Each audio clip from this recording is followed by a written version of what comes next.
Welcome to The Segment, a Zero Trust leadership podcast. I'm your host, Raghu Nandakumara, Head of Industry Solutions at Illumio, the Zero Trust segmentation company. Today, I'm joined by Gary Barlet, Federal Field CTO at Illumio.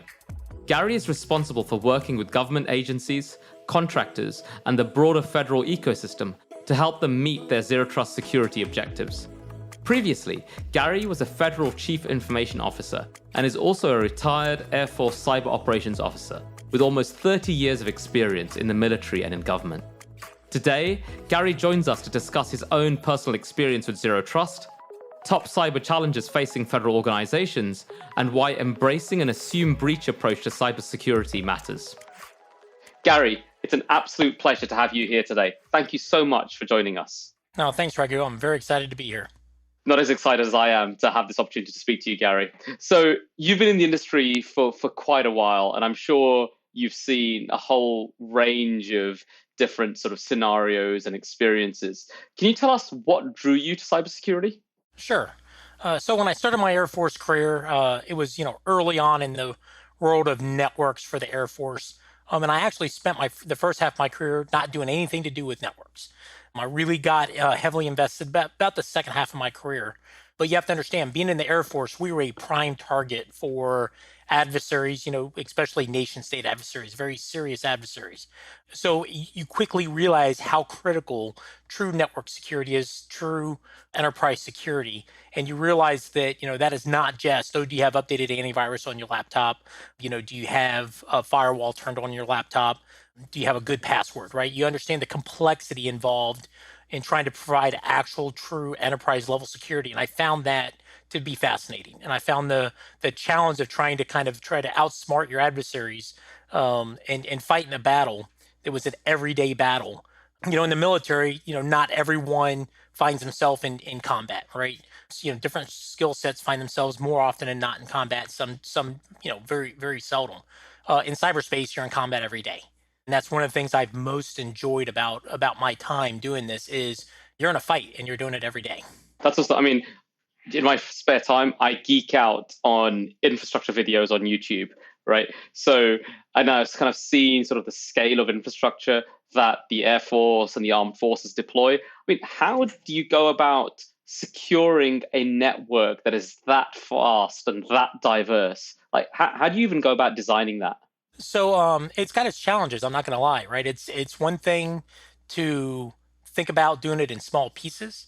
You have to try to identify, where are you going to focus your resources? That's one thing about being in cybersecurity. You never have enough resources to do everything, right? You've always got a to-do list that's longer than you could possibly ever hope to accomplish, and you're constantly reprioritizing that to-do list. So the reality is, you look at things, you do your risk management, right? What are your highest threats? What's the impact of if there is a compromise, what's going to have the highest impact? And you really try to focus your efforts on protecting those things and trying to lock down the things that you think you can lock down. And the last thing is you spend a lot of sleepless nights. You don't sleep very well most nights as a result of it. I completely agree. So, right, in your experience, and of course, we haven't even spoken about your experience with the Postal Service. When did you first come across the term Zero Trust? So the first time I came across the term Zero Trust was probably, 5 years ago, 6 years ago, maybe. It's been around for a while, but it's interesting, right? The first time I heard it, I was like, oh, here we go. It's another rebranding, right? You know how the IT world is, right? We rebrand stuff, what's old again is new again, and we just rebrand things. So when I first heard the term Zero Trust, I was like, yeah, here we go. And honestly, part of the reason why I felt that way is some of the very first things that were highlighted in Zero Trust when they talked about, identity and knowing who's accessing what, right? In the military, we've been talking about that for a long time. So at first, it felt like a rebranding. And then when you really start to delve into what's really at the heart of Zero Trust, you really start to understand it really is a different way of looking at things and a different mindset. Especially when you really get to the heart of it and talk about the mindset of assume breach, right? And assume that, you're never going to completely win the battle of stopping a breach. But what you can do is try to minimize the impact of that breach. So actually, what you just said, there's something really interesting that I want to kind of delve into a bit more. So you said that you kind of were one of those people who, when you first came across Zero Trust, you thought this is just like marketing hype, right? And in fact, there are probably still people today that say that Zero Trust is just marketing hype. But then what was interesting was you said you looked into it and you realized that this was actually, it wasn't sort of like new clothes on the same problem. There was actually a completely different way of approaching the problem of how we secure enterprise networks and enterprise organizations. Like, what made you see this as a different approach? Like, what was the difference that you saw that it brought? So it was funny, right? So I had always had conversations, just kind of generically, right? My time in the Air Force, my time as a federal CIO, about the fact that you just can't always win, right? You're gonna lose, and had always had this idea of okay, what if, right? What are we gonna do? How are we gonna respond if we lose?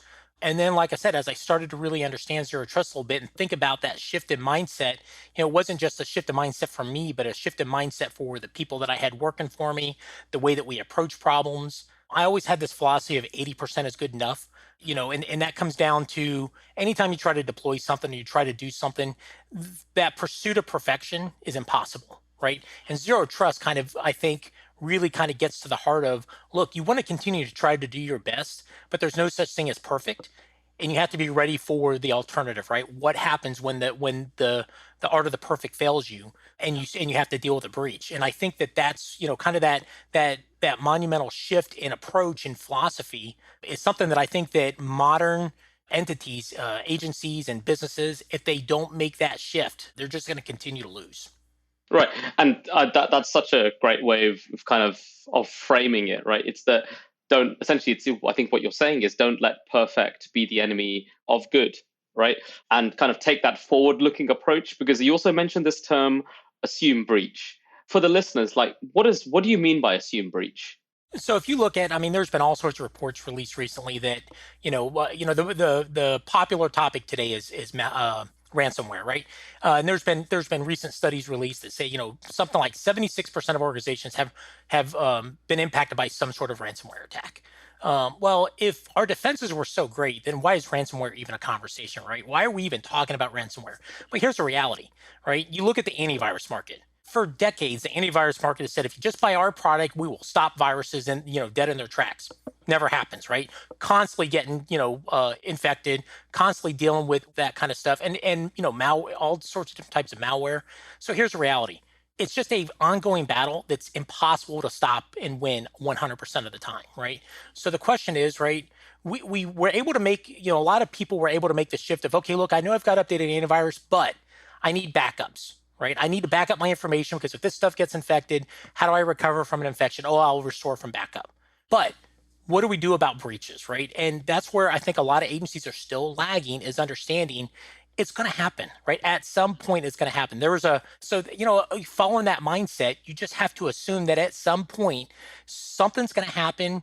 We're all human, right? Networks are run by humans. And that's, I think, that people lose sight of the fact that networks are run by humans. Humans make mistakes, and those mistakes are going to be capitalized on. And you have to be prepared to deal with what happens when those mistakes are capitalized on. So I think what you're saying is that it's absolutely okay to take that approach of the assumption that something unexpected is going to happen. Is that a good way of stating it? Absolutely. And I will tell you, that is a hard thing, especially for people that have grown up in traditional IT, to make that shift, right? Because basically what you're saying is, I'm telling you right up front, at some point I'm going to fail. I'm going to fail. I'm going to fail in the job you've given me, which is to defend the enterprise that you've entrusted me with. At some point, I'm going to fail. And now the question is, what am I going to do about it when I fail? A lot of people don't want to admit that they're going to fail, and it's again, it's going to happen. So you might as well accept the fact that it's going to happen, and then have your contingency plans in place of what am I going to do about it when, not if, but when it happens. No, and I think that's right. It's like, essentially, assume the unexpected, and then if you start with that, then essentially what would you do to ensure that that unexpected event has the least negative impact possible? And that's the key, right? So, some people think about the fact that, okay, something bad happened, that's the failure. In my mind, it's always been, something bad has happened. What was the impact, right? What did it do to my operations? What, how widespread was the impact? How much did my customers feel? Because quite honestly, if the customers don't feel something, and it's just something on the back end that you're dealing with, but the customers don't feel it, that's a win. If the customers don't notice the impact, that's one of the biggest wins you can have, right? Yeah, absolutely. Absolutely. And so let's go from there, right? So we've kind of understood how you got bought into that sort of the concept of zero trust, right? So can you now tell us a bit about how you then actually put that into practice? Maybe some of the projects that you helped pilot and spearhead where you took this approach in the public sector? I was involved with deploying CAT cards in the military. And the CAT card is the physical card that you have to put in, right? It was the widespread implementation of two-factor authentication in the military. And that's having that secure identity, right? So every one of us had a card that had a certificate on it that was tied to us as an individual, right? Being able to lock down and try to zero in on that identity piece of it, right? And then we capitalized on those identity pieces throughout systems throughout the entire military of okay, now that we know that this is supposed to be Gary because it's the physical card that's in his hand, he has entered the pin that only he knows. Now we have a certificate based authentication that we can with some level of assurity say this is Gary. Now we can use that for accessing systems across the military, right? So that was in today's world, that's seen as zero trust. Again, it really wasn't called zero trust when we were doing those things, but that kind of approach I think is critical when you're thinking about these things. And then projects of migrating to the cloud and trying to adopt the security mechanisms that the cloud can bring to you, right? And especially when we started getting into things like doing assessments of where people are logging in from, right? Looking at Comply to Connect on the desk on laptops. When I was involved in a project of deploying Comply to Connect, where we looked very hard at what was the state of the device that someone was trying to use to access the enterprise, and then what did we do based on that state of that endpoint. So there's just a couple of examples of projects that, again, were they necessarily called zero trust at the time? Sometimes yes, sometimes no, depending on the timing of the project. But from a perspective of trying to implement some of the main tenets of zero trust, I will tell you, I was with an agency, we attempted a very large implementation of 802.1x and dynamic VLANs to try to do segmentation. And I will tell you, it was not very successful. Sometimes you try something and it just doesn't work. It was not. That was one of those projects that was not a successful implementation of trying to do a zero trust implementation for me. Yeah, and I think that's a really good, interesting thing because I think sometimes the challenge, particularly with something like segmentation, it's not that segmentation and whatever you want to prefix that with, right? Network segmentation, macro, micro, etc. That's been something that us as network security professionals have been wanting to do since, I'm going to say, time immemorial. But just the technology to allow us to do that at the scale of today's enterprise networks has only just essentially become available and truly usable, right? Which is why, like, we still see lots and lots of flat networks. It's because organizations are still catching up, right? Is that essentially the challenge you ran into? Absolutely. I mean, just when you're trying to do something like a segmentation project at scale, right? You run into a couple of main obstacles. Number one is just sheer volume, right? If you're really going to do it properly, you got to really implement it with, every major device that's on your enterprise. And if you've got a large enterprise, right, that's thousands and thousands and thousands of IP addresses you're trying to keep track of, right?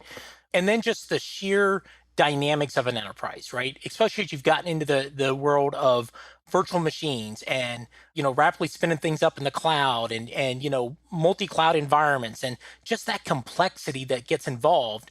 So now you magnify your problem of you're not just trying to keep track of all these instances of things, all these different IPs, but they're in all these different locations, right?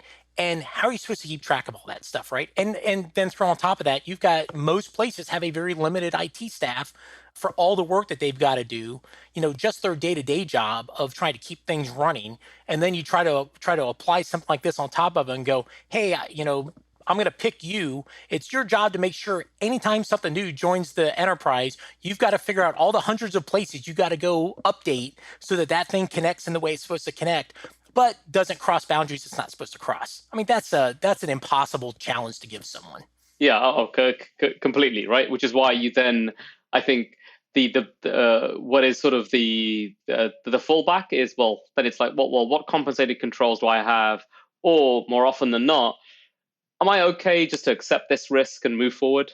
And that often is kind of what we land on, right? Is that we just add it to the risk register and say, yeah, I know about that. And that's the funny thing, right? That's what usually ends up happening, right? Is you get people that go, okay, what is it going to take for me to try to mitigate this risk? Oh, well, if I triple the size of my IT staff and I triple my IT budget, right, then maybe I might be able to mitigate it to some extent, right? And the decision makers are like, yeah, where do I sign? Because I can't, that's an impossible investment for you to make. Where do I sign? What's going to be the impact if I don't do this? And people hem and haw a little bit, and then whoever's responsible says, I'm going to sign off on this because there is no way, Mr. CIO, I'm going to triple your staff and triple your budget to do this thing that I honestly am struggling to understand anyway, because what I expect you to do is keep my enterprise, encircled with this nice layer of defense, and anything inside should be safe. So why am I stroking this check for you?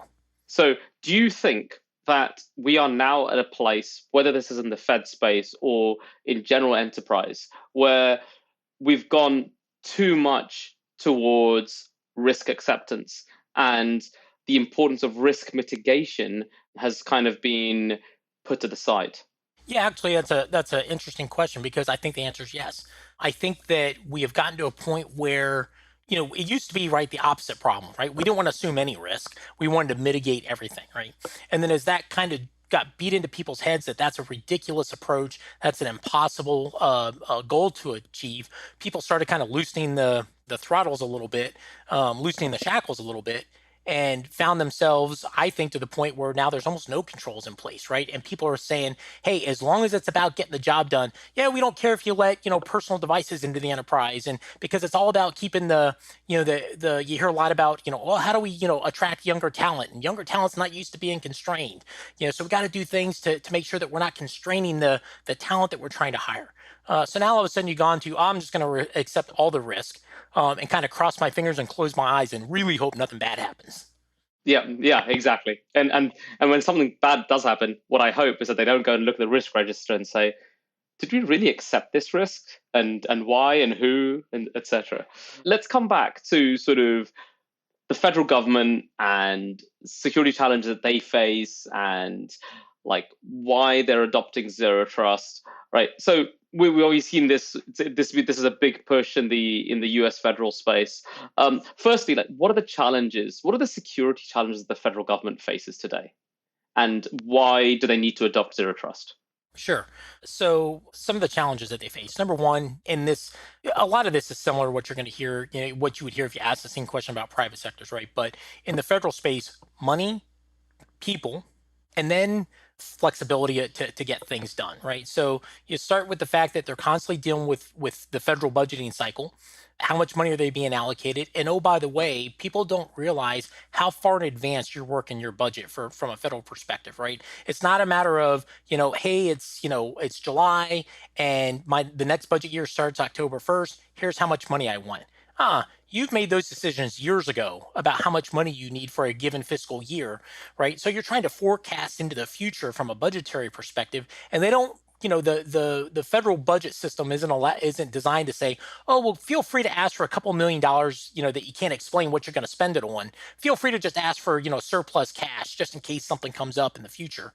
So that whole cycle is a challenge, for the federal government. And then just getting the right resources. When you look at the landscape around globally, the shortage of IT staff and the shortage of IT expertise, and especially when you start getting into security, right? That's a smaller piece of the IT problem. How does the federal government compete for those resources? If you're a young whiz at IT security and you look and go, where am I going to go work? Do I want to go work at the federal government? I'm going to be a GS whatever.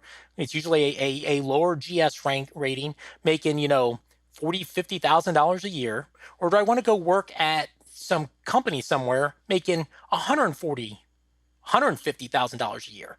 And the federal government's got to figure out a way to try to attract that person to come work in the government and not go work for, one of the 10,000 openings in their home state. Not even worrying about, teleworking anywhere in the world, but, if they, that is a huge challenge for the federal government. And then the kind of the mindset, right?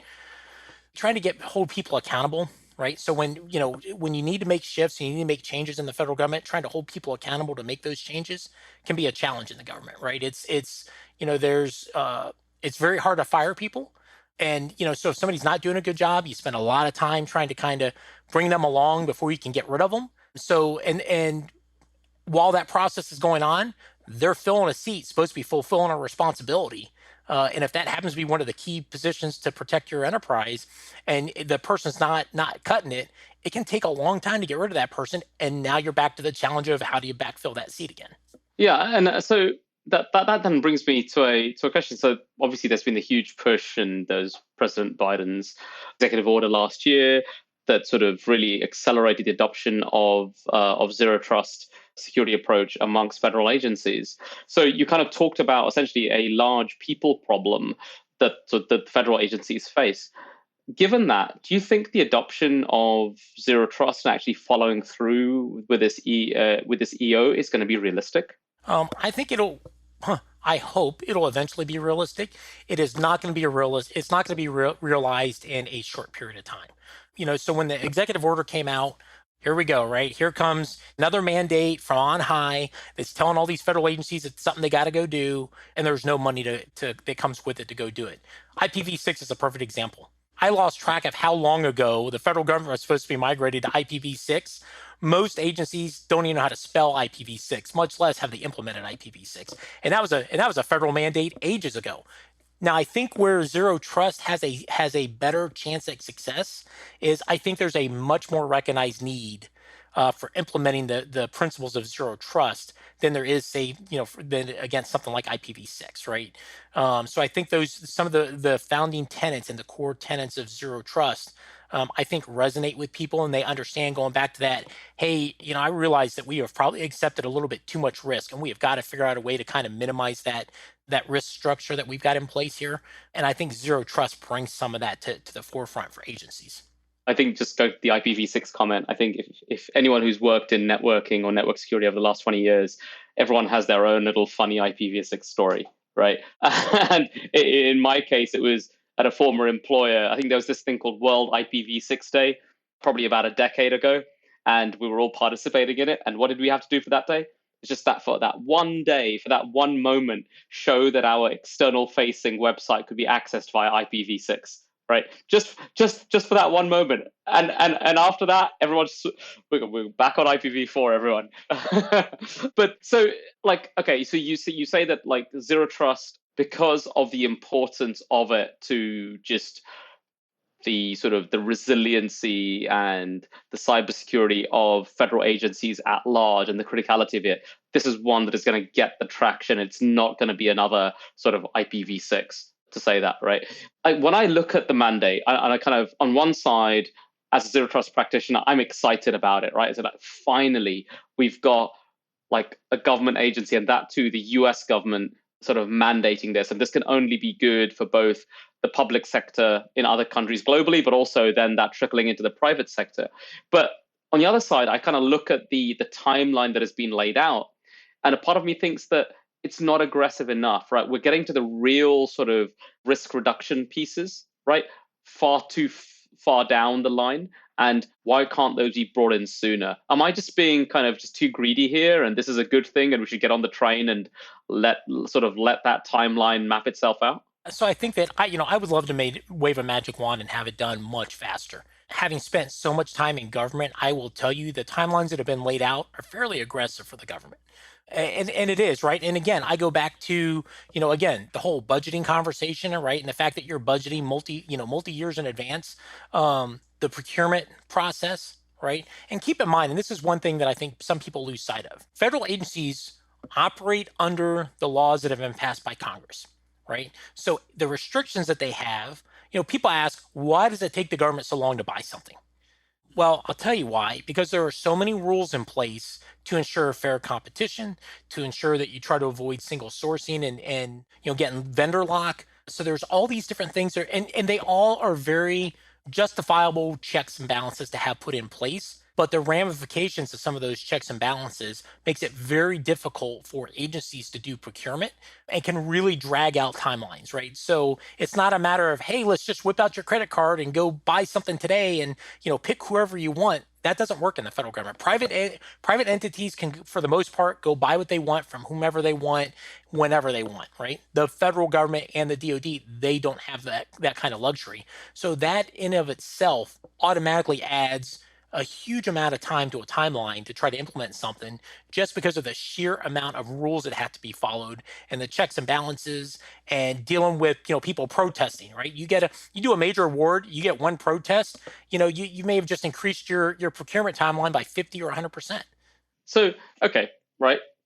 So then, like, how do you think federal agencies are going to be held accountable, right, such that they are tracking against this plan and delivering against it? And I understand, right, that these are government agencies, right? Things take their own time, but like, how is the sort of the accountability going to be enforced? So the accountability piece is the piece that I worry about the most, because if history is any judge and anything to measure by, accountability is always one of the things that doesn't seem to take effect when these kinds of things come down the pipe. You can see in a different setting, like in a private sector company, if you told somebody, Raghu, I've given you a deadline, I expect you to meet that deadline, and if you don't meet that deadline, there's a pretty good chance they're going to go, thanks for your service, you can leave now.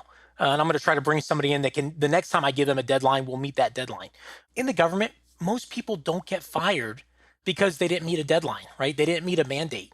They don't, that's not why they get fired, right? And it's unfortunate that sometimes some of these, and I'm not saying zero trust is one of these, but sometimes mandates come down and it's really just about checking a box, so that somebody can say, hey, we did something.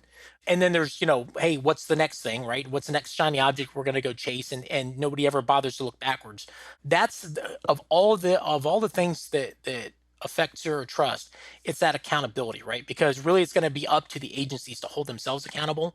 And probably the closest thing to accountability will be, most federal agencies have a Office of Inspector General. This is something close to my heart since that's where I come from. They'll go in and they'll write audits and say, hey, federal agency, you were supposed to do X by this time.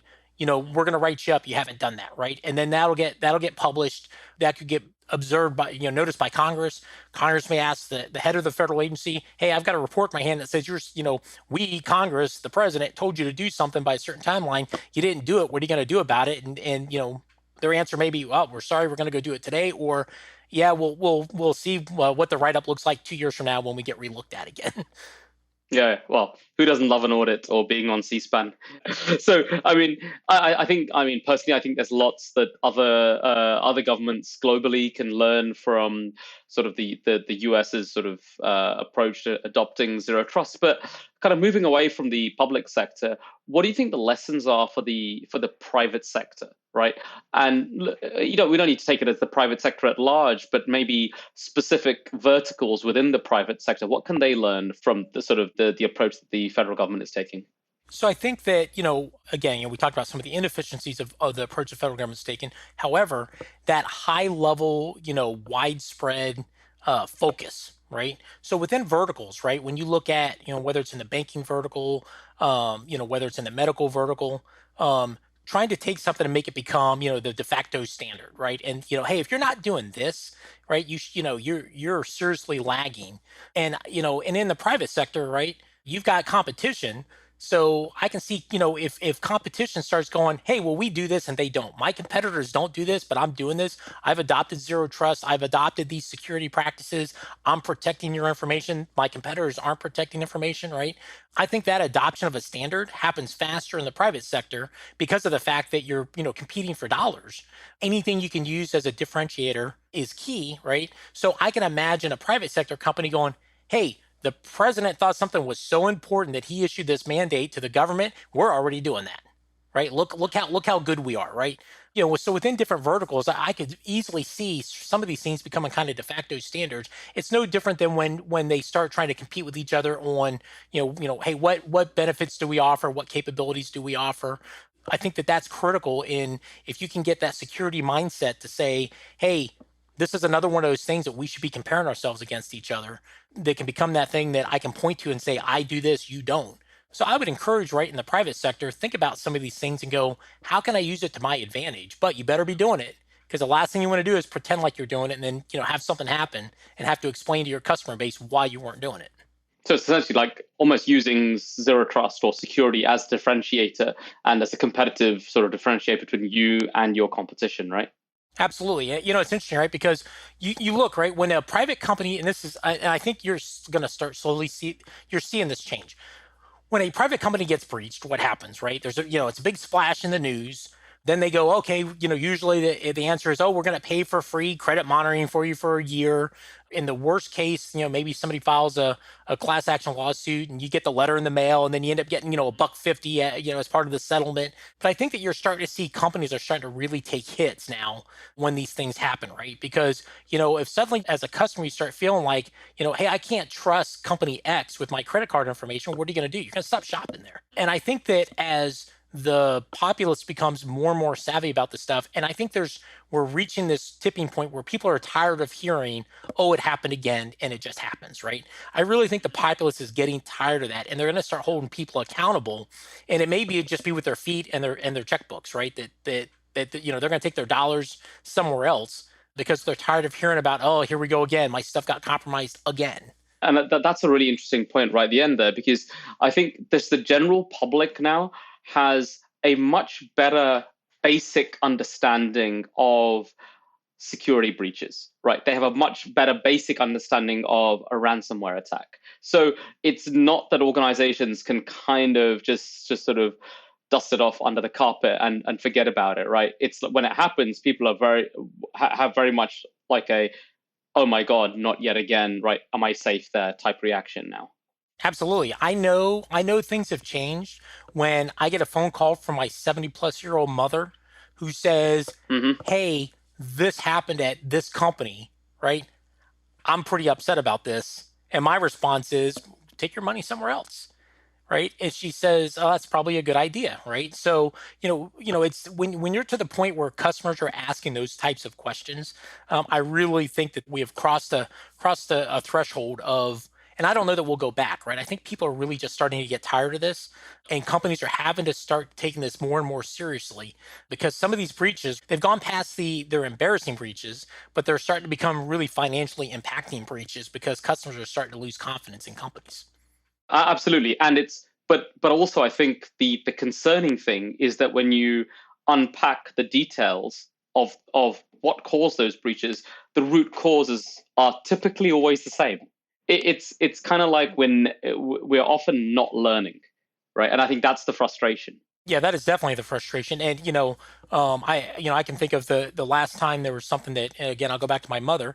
We were talking about something that had happened with a company that she was doing business with, and she had enough understanding of the problem to say to me, right? My understanding was somebody had a weak administrator password. How dumb is that? And that was coming from my mother. So if it's got to the level of my mother, who is the most un-IT savvy person you want to meet, can say something like that and ask a question like that, something has shifted in the environment. I mean, it looks like she should be given a job in cybersecurity, right? She'd have the skill, she'd have the awareness for it. So just coming back to sort of zero trust adoption, right? Very quickly, do you see a difference in approach between how the private sector is going to adopt zero trust and how the public sector is going to adopt zero trust? So first of all, I think that the private sector is already much further down the path of zero trust than the public sector is.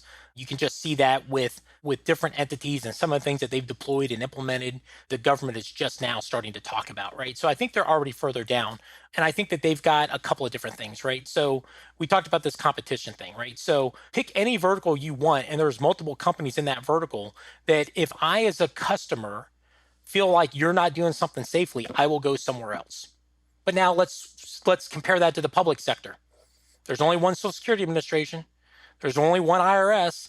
There's only one VA, right? I can't take my money and go somewhere else because the services I'm being provided, there is only one of those, right? So there's not as much driving incentive in the public sector as there is in the private sector, because the customer base is stuck, right? There's no competition in government. There's nowhere else to go, right? So they don't necessarily have the same things hanging over their head on the government side as they do in the private sector, because in the government sector, your customer base isn't going anywhere. Whereas in the private sector, right, you have to be flexible and you have to be adaptive because you don't want to lose your customers, right? And it's revenue based and you can't afford to lose the customers. So that's why I think that's one of the other reasons why I think things take a little bit longer in the public, in the government, is because of that, the fact that there is no competition, there's nowhere else for your customers to go. Yeah, awesome. No, that's such a great sort of observation, sort of the driving factor behind why the private sector is going to take this. Probably, no, it's not about taking it more seriously, but it's actually going to be more aggressive in doing something about it. So, kind of just to sort of wrap up on this point, like, what does the future of zero trust look like from your perspective? So I think that the future of zero trust is going to be about, again, going back to this whole assume breach, right? I think trying to get things down to the smallest piece possible, right? You talk about securing data at the data element level. You talk about securing applications at the application level and at the individual piece. We get into microsegmentation of the individual pieces of an application, right? Trying to draw that ring of defense as small and as close to the source as possible, as opposed to the traditional, let's just draw big circles and try to prevent anybody from getting through the big circle, right? And doing it in such a way that it's layered so that it really makes it difficult for adversaries to get in. And then the last piece is I think, as artificial intelligence and machine learning and those types of things really start to get themselves more ingrained in the security world, and having those things be adaptive and not have to have as much involvement, human interaction. I think that that's going to be critical in really trying to isolate things at a much faster pace than they're able to be isolated now, and also just deployed, right? Just set up in the beginning, right? Just looking at how do we deploy these tools in the first place. If you got to rely on people to do all that work, then by definition, it's going to take a while, going back to the limited resources. But as more and more things become automated, more and more things become, with machine learning and artificial intelligence, not just with the implementation, but the deployment of the capability right up front, I really have a lot of high confidence that security's got nowhere to go but up, right? It's always an uphill battle, right? So it's got nowhere to go but up. And I think that there's a lot of room for growth and improvement when it comes to the deployment of zero trust. And I think as technology adapts, it's just going to allow security to adapt faster. So I think, like, what you're saying here is that you're optimistic. You're one of those people who believe that, at like, going forward, zero trust, and particularly if I think back to the original formulation of it and those rings that are around sort of continuous monitoring and automation orchestration, sort of looking forward, we will end up with sort of zero trust architectures, zero trust ecosystems, where you do have that sort of secure by design, a continuous feedback loop where data is coming in from your sensors, right? That your policy engine, et cetera, is processing to then adapt that security policy to maintain that least privileged state. And that is something that you see as being realistic in sort of the future, right? Absolutely. Yeah. No, I think it's well within, and you're already seeing a little bit of that, right? You see some of that is already in play today. I just think that that's going to become more the norm. The security is going to be rapidly adaptive, right? We're going to get out of the world of waiting for, hey, what's the latest signature update? What's the latest, update that's coming in? We're going to get better and better at handling zero-day exploits and taking care of unique situations with our users. I really believe that technology is going to lead us there. So just moving off zero trust for a brief few minutes, outside zero trust, what else do you love about cybersecurity, right? What are the trends that you follow? There's a couple different things, right? Number one is I just love the ongoing, constant, never-ending challenge, right? I just love the fact that some people would hate it, right? The fact that there's no finish line, there's no end. I'm the opposite, right? I love the fact that it's constantly challenging. I love the fact that it's going to continuously give you something to do, right? Every morning you wake up, you've got something to focus on, and you know that there's a new challenge, right around the corner. So I love to play chess, right? Chess is about strategies. Chess is about trying to outthink your opponent, right? Trying to look multiple moves ahead, and that's where IT security, should be, if it isn't for someone, is the fact that it needs to be about anticipation. It needs to be about thinking ahead, and I'm really excited to see. I'm worried and excited at the same time to see what advances and things like when just throw out, the increases in capabilities of artificial intelligence. And then you start, more and more people are talking about quantum computing, right? Quantum computing, could potentially be the greatest boon to IT security ever, or it could also be the greatest threat to IT security ever, right? And I think that uncertainty is kind of fun, to be honest with you. I'm a weirdo when it comes to that. So, kind of to it's always good, right, to take like for the CISOs and the CIOs who are kind of listening avidly to this, right? They all want to hear like, what is your sort of one nugget of wisdom? So for them, top of mind is cyber resilience these days. And if you could give one bit of advice to your fellow CIOs and CISOs, right, and how to build and optimize cyber resilience, what would that be? Yeah, so I would say that looping back to something we talked about earlier is if you are not assuming breach, you must be assuming breach. If you are still in the camp of I'm going to stop the breach, your camp is getting smaller and it's outdated. You must be in the camp of assume breach. And then you need to be looking internally at your enterprises and asking yourself, how do I mitigate the impact of that breach? How do I try to do the best I can to keep services running for my customers and not be the person that says, oh, I'm going to hit the big red button and take the entire network offline? That was one thing I used to fight against some of my less advanced folks that worked for me when I was a CIO in the beginning, when they'd say, oh, we need to take everything offline. No, we're not taking everything offline, right? We can't do that. We're in the business of providing service, right?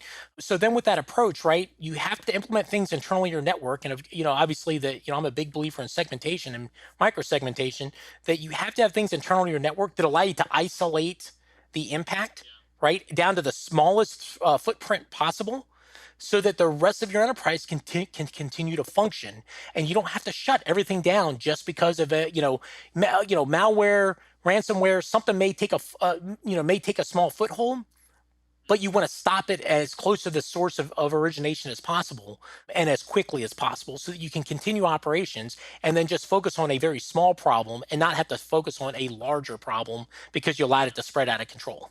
Yep. I think so. I love how you phrased that, right? Because I think it's the key message to security professionals is, ladies and gentlemen, there are 3 letters in the AIC triad, and the A stands for availability. It's just as important as integrity and confidentiality. Well, Gary, it's been an absolute pleasure. Thank you so much for joining us on the podcast today. Appreciate it. Thank you, and I really enjoyed the conversation.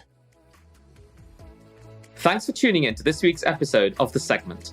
For even more information and Zero Trust resources, check out our website at illumio.com. You can also connect with us on LinkedIn and Twitter at Illumio.